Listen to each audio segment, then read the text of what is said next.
Welcome to Kiss the Reviews. I'm Armando. That's Corey. And today we are doing 2022's Fresh.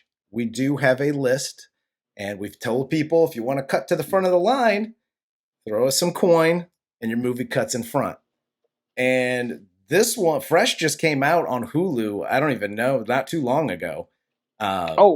Yeah, Christina was not fucking around with this request. No. She dropped dollar bill, y'all, and threw us a good, fresh, pun intended, movie to review. So obviously she skipped to the front of the line. Yes, she did. So just as an FYI, Hard Target and Crimson Tide will be coming after this, since you skipped to the front of the line. And with that said, this is a new movie. When we do 1984 movies and 1990s movies, if you haven't seen it yet, that's on you. No spoilers. Go home. There are going to be a ton of spoilers. So if you have not yet seen this movie, just pause this now, go watch the movie, and then come back. Yeah, we're like, spoiler doesn't quite cut. We're going to straight up ruin this movie if you haven't seen it. Oh, man. You're just ruining it. Look at my lips. You're ruining it. Before we get into the cast and we start doing this thing, if you want to follow me or Corey on Twitter, you can follow me at Junior D's, and you can follow Corey at Corey_idol and catch all of our musings. The cast of Fresh: Daisy Edgar-Jones as Noah, Sebastian Stan as Steve, and Jojo T. Gibbs as Mollie. Yes, fucking superhero. Yes, absolutely. Yeah, and every time, I don't know if anybody else had been doing this, but Whoopi Goldberg has me so fucked up from the 90s that I literally, every time she was on screen, I just kept going, Mollie, you in danger, girl. Mollie, you in danger, girl. So let's get into this movie. This film opens with Noah scrolling through Tinder while she's in her car waiting on her date to arrive and, dinner date to begin. And we get into the restaurant, and this is another failed Tinder date for her. This dude is the biggest douche throughout the whole meal. And then after the meal, when he's getting like the leftovers and whatever, I just had one thing screaming in my head, and I was like, dude, read the fucking room.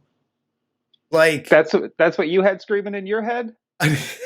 Because this is what I had screaming in my head. Hi, single guys.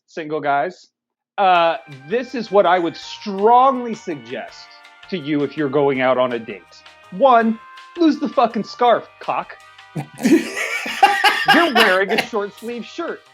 You're wearing a scarf. And you're lecturing someone else about femininity. Yeah. Go fuck yourself, dickhead. And then 2, just don't be this guy.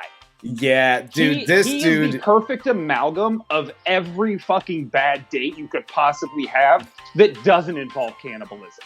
Yes. Like, this guy is horrible. He is, and I like literally almost forgot about like the little digs that he was just like, duh, not saying that your sweatshirt isn't fucking dope, dude, but a push-up bra would fucking do wonders, or whatever the hell he says. Like, bro, there's some things that inside voice, you just keep on the inside. But like that, listen, I haven't dated in a long time, but like that's never even like crossed my mind. Like, you know what you should do, honey? Wear a nice dress. Bro, I will fuck it. I will just straighten a fucking sucker. And then so they leave, the date ends, and then you would talk about ego. This guy has the ego to flip out when she's like, yeah, I don't think this is gonna be a thing. And he's like, yeah, you fucking bitch. Like, understand inside of yourself that you're not really mad at her for rejecting you. You're a shell of a man, and you know it inside. Yeah. And pussy is the only way you think you can validate yourself. You were right.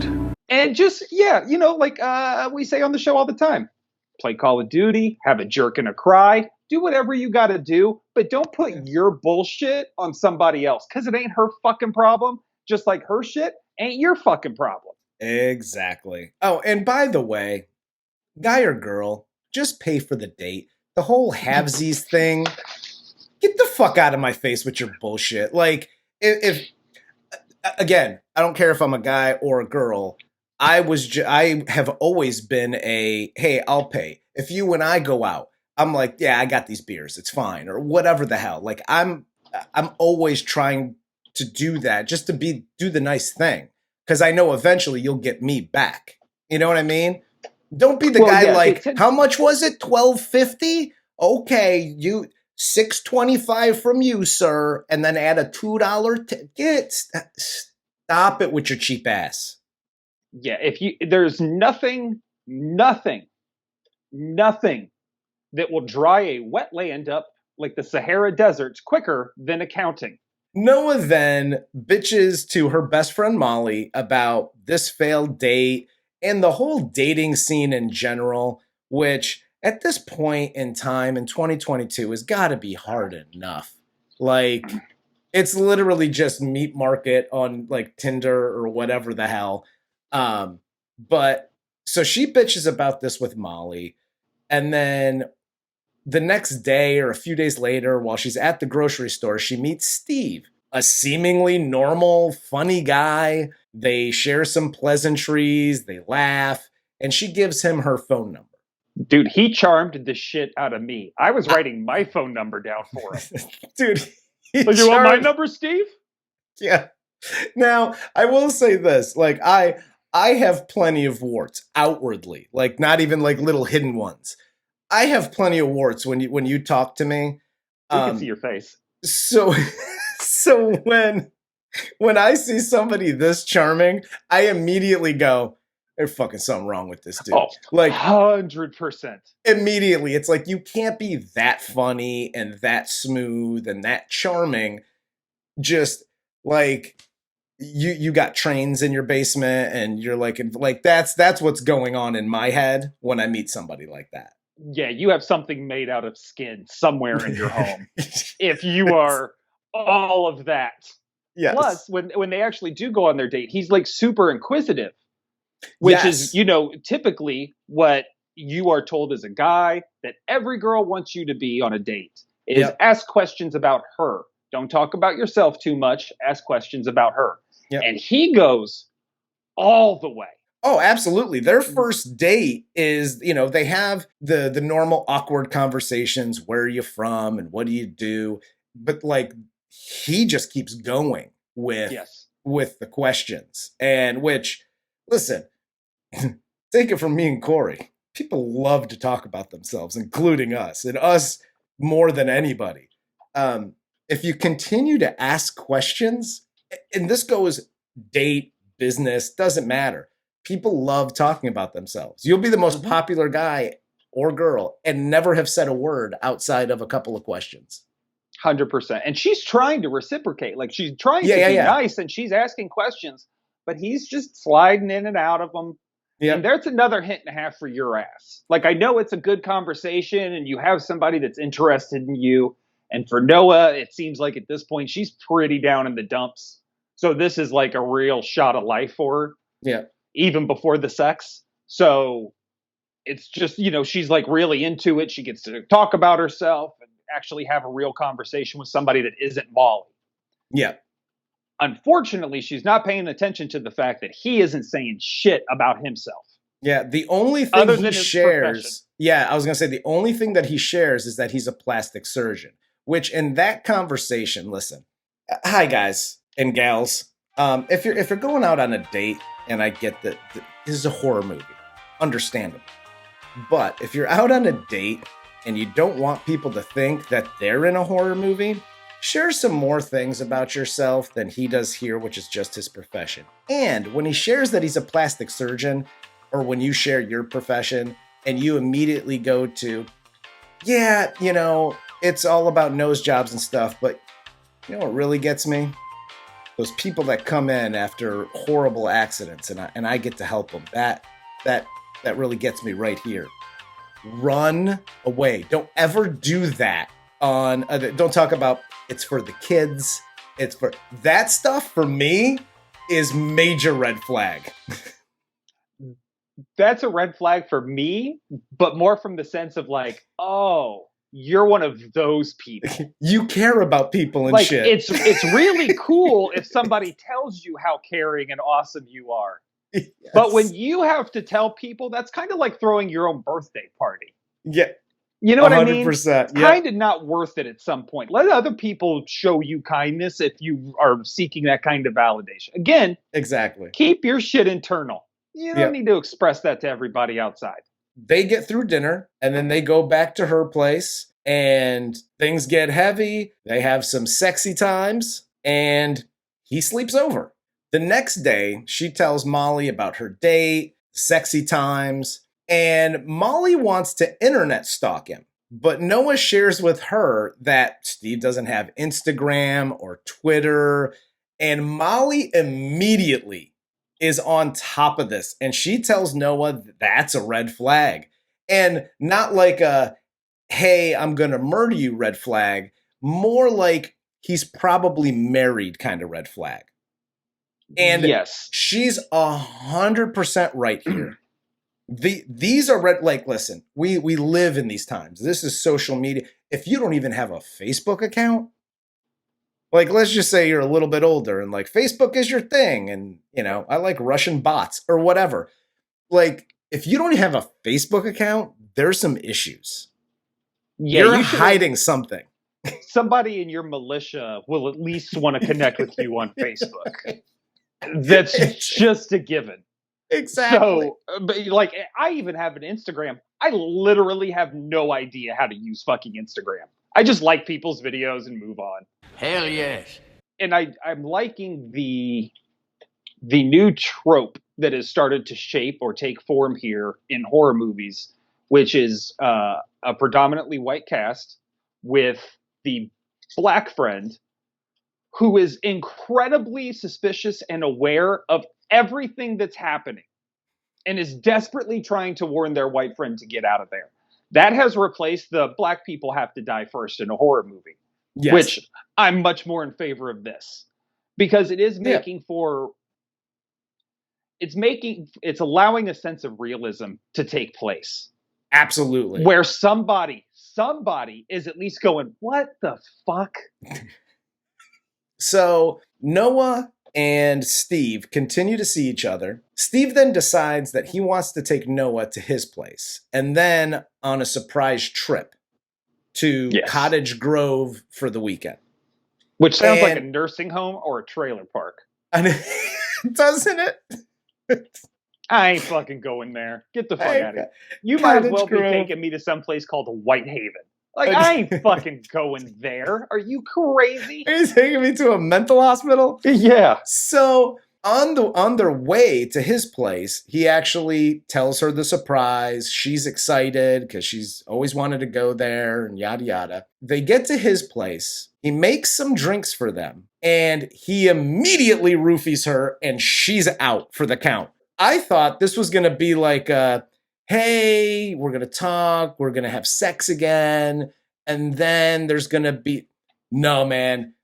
My boy Steve just cuts to the chase like, nope, roofie, done. You're in the fucking meat dungeon now.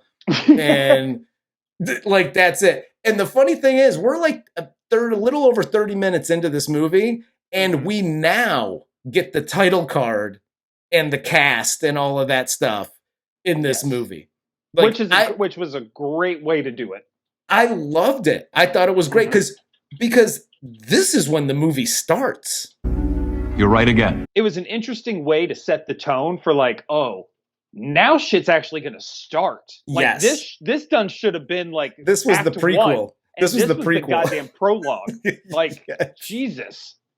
Yep, exactly. So after the credits, she wakes up in a room. She's chained to the floor and she freaks out, as you do. And Steve explains to her that he sells human meat on the black market, and the fresher the better. So he's going to keep her alive as long as possible so he can sell her meat to his clients on fucking Etsy or, Reddit. I don't know where he's selling this shit, but apparently he's got an e-commerce store that That sounds about right. I think that's where you deal with that stuff.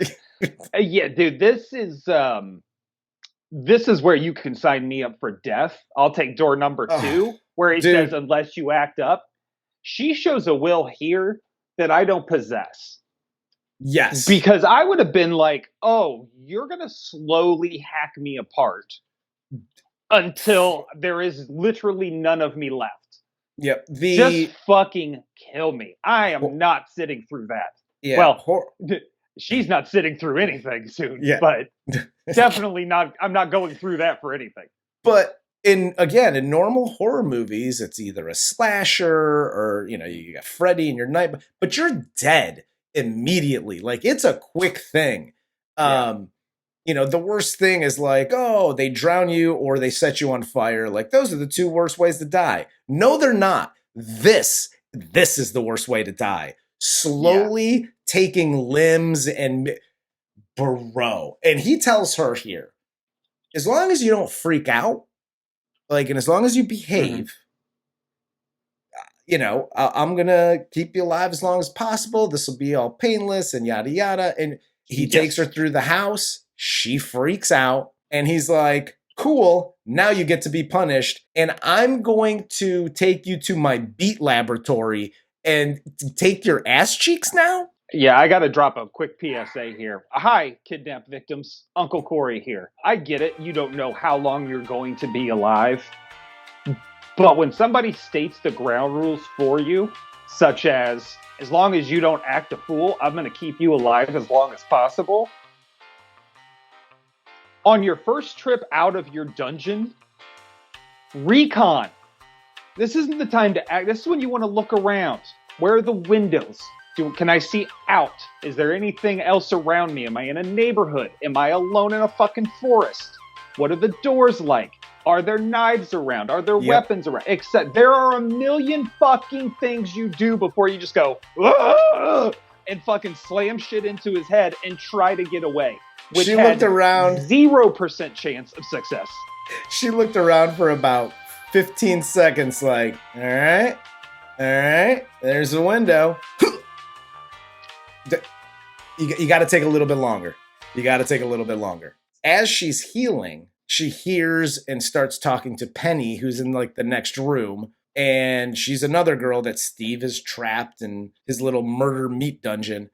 And Noah finds out that there are at least 3 of them right now held captive. During this whole time, this is happening at Steve's house.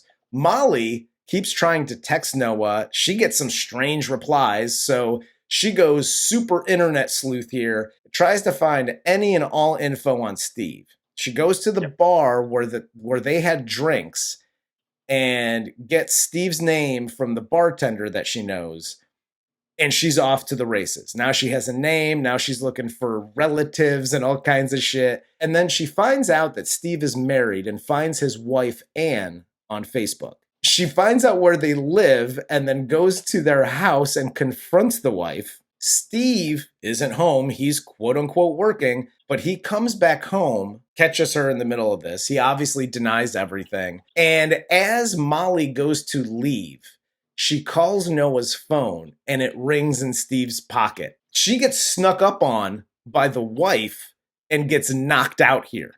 You know what I said? As soon as she took the phone out and hit send, and that fucking call started ringing on her phone, on Noah's phone, I said, Mollie, you in danger, girl. Mollie, you in danger, girl. After Mollie gets knocked out by Steve's wife, she gets taken to the murder meat dungeon, and now there's 4 girls there. We also get to see that possibly his wife was one of his victims. Yes, because she goes to take the shower, and And when she pulled her, am I crazy? or when she pulled her face back, did you think like she was gonna like remove her fucking face or something weird? I did. That looked like a whole thing was about to happen that Yeah. didn't. And I was a little disappointed, but also very happy because this is very much set into like a kind of base reality. And Yeah. if all of a sudden she goes full Phantom of the Opera, it'd have been weird. But Yeah, and there's a weird thing that happens here between the interaction between Steve and his wife, because she's doing the thing like pulling her face back, and then he comes in and she immediately like takes her hands down, like she doesn't want him to see that she's doing it. Like he's gonna be like, yeah, we could totally fucking pull your face back and face off and all that shit. Like, no, that's 100% what he wants to do, which is kind of a dick move. It's like you can do all that and you gave her that rusty ass fucking prosthetic leg. yeah, that's some bullshit. Dick move. Just because you got somebody in fucking Stockholm syndrome mode doesn't mean you got to be a fucking dickhead to him. Exactly. So now Noah has changed her course of action because she realizes that Steve hasn't slept with any of the other captive women. She begins to be nice. She sees the little note in the magazine that he gave her, like, hey, if you're reading this, you're different than the other girls and he really likes you. So she starts to be nice now. She's smiling and laughing just to get back into Steve's good graces. And Steve then slowly takes her out of the murder meat dungeon to have dinner. And he feeds her the meat that he's been procuring from these women. Yeah, And sometimes when you ask a question, you shouldn't ask it. Like, some people don't believe in rhetorical questions. When you ask somebody what it's like to eat human meat, yes, especially when you're their captive, there's a good chance you're going to be eating human meat. I was terrified through this whole thing that he was going to be like, oh, you're eating Mollie. Have fun. Yes. Well, and that's and where the my other mind just thing, kept going. The other thing too, that's what one of the things that kept running through my mind. The other thing is, I'm like, man, listen, anybody that knows anything about, like, I got a really strong gag reflex. And if I'm eating something like, I don't know, Melissa or another human being meat, I don't know that I'd be able to take that down and just be like, yeah. So what are you doing tomorrow? Like, the wherewithal of her character to go through this whole thing and just be like, dope. Where'd you get the silverware? Like, this is awesome. How do you prepare this? And by the way, pate? Fuck it. I won't eat regular pate, but you want me to eat human meat? Stop with your bullshit. Can you make me a steak, a leg steak, or whatever the fuck? Like, if we go that route, I might be okay. But like, right. It made me gag. Well, he did he put fresh Parmesan on it, which fixes everything. Ask Olive Garden. And two, I said at the beginning of the show that she has a will that I don't have because I'd have been just like, kill me. This is almost the worst part, is knowingly eating the human meat. Like, this is why I never tell you what's in my chili, because I don't want to go through this fucking drama with you. Yeah, I mean, it is. Meat, you like it, and it is what it is. Yeah, I mean, if I find out, I cry. It's a whole thing. It's messy. It is a lot of drama. He brings her up for dinner again. This time, he gives her a dress. It's like a little formal thing. They drink, they dance, which the dancing scene is so creepy. It's fantastic. And then which the kind of noir soundtrack they have with this, was great. It brilliant. It was perfect. Yes, and Sebastian Stan doing his little creepy like smile dancing and shit. Yes. Yo, I fucking hate when a sociopath is so much fucking more charming than I would ever be on my best fucking day in a 1 fucking 5-second scene. You were correct. It's fact. I loved the dancing scene. I thought it was great. I thought it was silly in all the right ways. Yep, absolutely. I thought it broke a lot of the tension up. And I thought it also demonstrated very well what they're both thinking, because he's very happy. Like, he thinks he has his new wife, his new soulmate, And let's face facts. If you're a plastic surgeon, replacing an ass is nothing, which is why he only took her ass. Yeah. Because his plan was to keep her the whole fucking time anyway. Yeah. He's training this one. He's not selling her. Yeah. So he's elated that she has come around to his way of thinking. And like you said, she is so fucking stone-faced serious and just in that zone looking for her moment. Fantastic. No, it was great. And her moment comes because she takes Steve to the bedroom. Doesn't. No, he does not. She takes Steve to the bedroom, goes down on him, and bites his motherfucking dick off. You go, girl. You bite that dick off. For what should have been a very obvious scene, I was totally taken by surprise. It didn't even dawn on. I'm like, what the fuck is this? And then like Yeah. Yes. Like I don't think I went the quite you go girl route, but I was like, this was the first time I have seen a massive penile injury, and I have actually cheered for it. I was going to say the exact same thing. This is the first time in a movie that I've seen, and we've done movies where people get shot in the dick, you know, kicked in the dick. And there's a lot of dick stuff that I'm like, hey, fucking pump your brakes and settle down. Like, you don't got to go all there. And then in this scene, I went, oh, she bit his dick off. Like, that's a good move. That's a good move. I bite his dick off too. Fuck yeah, that was awesome. Hell yes. I couldn't help but thinking, like, dude, that's what you get for feeding this bitch human meat this whole time. Yeah, and he fed her titty. He fed her titty that night. Yeah, dude, that looked gross as fuck. Was that like calf brain or some shit? That looked I don't know. nasty. I don't know, but he fed her titty, and I looked at it because you get the overhead shot of it. Yeah. I'm all about texture, and I'm like, that looks spongy as fuck. I'm throwing up. And I'm just going to be like, yeah, this titty meat, not for me. Not for me. That shit tasted like a wet scallop. Now, you know, Dick's bit off and it's a mad dash to escape. So Noah takes Steve's keys, goes back into the meat dungeon, saves Penny, who we see only has one leg at this point. Which good for Noah, by the way. Yeah. To do that, because not me. I'll tell you what, at this point, because so she goes down there, she saves Penny, she saves Mollie, and then they have to go back up the stairs to try to escape. And I'm in my head going, let's just get out, get to the cops, and then like they'll handle the shit. Like right, there's a bunch of dead bodies in this fire. But we've also established through how many episodes of this show have we done?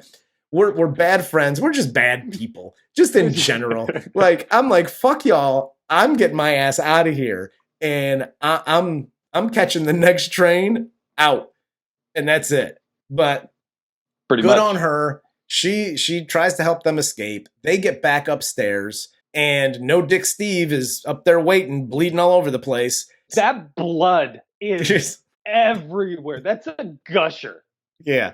She turned him into a eunuch. Like he's done. He's done for the count. Oh, yeah. She got like the vein is just bent. And, he's just like a Ken doll now. Yeah. And Kendall, Steve, and the three of them fight for their lives here, and the three end up knocking him out and running through the woods out behind the back of his house. Yes, I love the fight in the house. The fight was in the great. House is brutal as yes. shit. And little Penny crawling over there with the knife. Yes. And just fucking hack. Yo. And real. Like, it was believable. He catches up with them out in the woods. He has a gun. They wrestle the gun away, and Noah shoots him in the head and kills him. Which, again, awesome. There was no, not you and any of this bullshit. Yeah. Just like, no, you gotta die. She hasn't done or pulled a wrong move. Outside of the original, like, hey, don't freak out. Outside of that original freak out, yep. She has had done all of the right things to try to get out of here. And then at the end, where you typically would see no, it was just like, dude, fuck you, bang, dead. And they take off. Out of nowhere, we see Steve's wife, Anne. She shows up, and the human meat delivery guy Do you mean the Uber Eats delivery driver? Yeah, like we see him once in this film picking up the boxes of human meat to deliver, and then he comes back with his wife like, hey, we're looking for, like, if he's your bodyguard because he's a bigger dude, like, let him be your bodyguard. But he's massive. Apparently, their other bodyguard that had a ponytail was the saxophone player from Lost Boys. Yeah, but he quit 2 weeks ago. So they show up looking for Steve. They hear gunshots out back. The girls get away here, but Noah dropped her cell phone and has to go back for it and find it in the woods. Fucking millennials. This is the first time I was like, just keep running. Just keep running. Mollie has her phone. This is what I didn't understand. Mollie has her phone. Yes. Unless you are not going to go to the cops, which, by the way, when 3 bitches show up missing an ass, a titty, and a fucking leg and an eye to the hospital, the cops are going to show up. Yeah. It's going to happen. So exactly. There is zero reason for you to need to recover this phone right now. As you've already stated to Steve at the beginning of the movie, you really don't have anybody but Mollie. Your second friend is Penny. You got both of them there. Yep. All you need is a phone, and Mollie has that. There's zero reason for this to happen. Drove me crazy. And we know you're not texting Chad back from the beginning of the movie, so he's fallen off the list of people to contact. Maybe she just wanted to let him know she was wearing a dress finally. So Noah then goes back, tries to get her cell phone. She finds it, and then she gets jumped by Anne. And Anne and Noah, fight here. They roll around. Noah stabs her in the neck with the keys she took from Steve. And the funniest thing about this whole scene is if you put yourself in Noah's brain here. So she knows Steve. She knows Mollie. She's met Penny. She's at this house by herself. Like, the owner of the house is just Steve. She leaves, dropped the cell phone. Like, I got to go get my cell phone. Like, she's not thinking there's another 2 bitches that are coming over that, like, are going to kill us or whatever. So she just goes into the woods looking for her cell phone. She gets jumped by Anne. Like, who the fuck is this bitch? Like, yeah. And Anne tries to play it off too. Cause she's like, oh my God, he's dead. You killed him. Thank God. Yeah. And Noah even then is like, bitch, first off, you got on Gucci fucking boots. You got the matching fucking handbag, and you're walking up to me. You ain't got a fucking limp to your name. You look great. They'll come up like, oh my God, you got him. You too? Where the fuck was he keeping you? The fucking Guggenheim, bitch? Mollie then shows up here and finishes Anne off with a shovel to the head. And the movie ends as Mollie and Noah joke about Steve being married as they catch their breath in the woods. Fade to black, end of movie. This movie, and again, I'm always looking for new horror, like movies that'll mess with your mind. Like, I love the psychological thrillers. And this was recommended to me just on Twitter. I saw it a few times and went, oh, I'll check that out. And then literally we got the request like 2 days later. So beginning to end, I really loved this. I love the setting. Listen, we always talk about horror movies, like obviously, or older ones don't have cell phones and, Sure. This is one of the first horror movies outside of like Texas Chainsaw Massacre that takes place now, where they actually had good use of technology in the movie, like practical uses of your phone and apps, and you know what I mean? So I love all of that, and the acting job by everybody was fantastic. Oh, absolutely. I would watch any of these actors and anything again. Obviously, Sebastian Stan's the most famous one. Yep. If you've only seen him as the Winter Soldier, highly recommend watching him in this. Absolutely. Because he is just creepy as fuck. Also, he is fantastic in the Pam and Tommy show on Hulu. Yes. He plays Tommy Lee, and he's fucking great. Yep. So yeah, I was very impressed with his acting. Obviously, I didn't know anybody else in this movie, so I was very impressed with all of their work. Um, it reminded me a little bit of One Bedroom in that sense, Little bit. just kind of like a very mainstream, updated, right to the point horror movie that doesn't have ghosts and goblins. Yes. So I really, really liked it in that regard. Hulu has got a shitload of horror movies out right now that are all Hulu originals. Yep. And they're fucking fantastic. Highly, highly recommend checking all of them out. And hey, big ups to Hulu for not being like some other movie studios. Like you, Universal. You can go fuck yourself right in your stupid fucking ass. Yes, agreed. Yes. Yeah, I hope Fatty Arbuckle visits fucking Universal Studios with a glass bottle. Jesus Christ. You're goddamn right. When this movie ended, I actually, as I'm doing the notes and I'm writing out things, I went, I'm not sure about the director. I was like, but this was written by a woman. I could tell it was written by a woman because of how real these situations were. There's the one scene of Noah as she's walking away from dinner at the original, and she's concerned about the dude behind her, and she's like freaking out and dropping her keys to her car, and it turns out it's just a guy with his kid or whatever. And it's like, those are real world situations that like women worry about. 100%. They cover almost every horrible, bad thing that could happen to a single woman throughout this whole movie. Either demonstrated through the visual aspects of like her walking to her car and being scared, or her literally having her ass cheeks removed and being kidnapped, to the bad date, to her even asking Steve when she's first locked up, are you going to rape me? Yeah. You know what I mean? Like, they cover everything that a single woman would, I imagine a single woman would fear. Yeah. And living in this world. And the one thing that you and I have always talked about in a lot of these movies that we cover is the women are written so poorly more often than not. And the women were written really, really well. And that's why that was one of the main reasons I was like, oh, these women are written like realistically in this fucking movie. They're not like the damsel in distress and like, even up to the one bartender friend that comes up to the house and hears the gunshots. He's like, nope, I'm getting the fuck out of here. Like, even that part, I was like, yeah, that was me. Yeah. By the way, that dude's not fucking around. Mollie is goddamn Captain America. She was my favorite character in the whole movie. Mine too. And demonstrated it sucks because we're kind of shitting on Noah. Right, being like, you fell into this situation and you're depressed and you're lonely and da-da-da-da-da.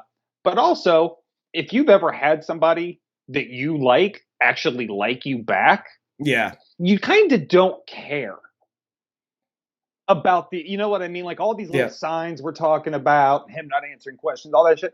Hey, you don't give a fuck. You're just happy that the person you think is hot thinks you're hot back.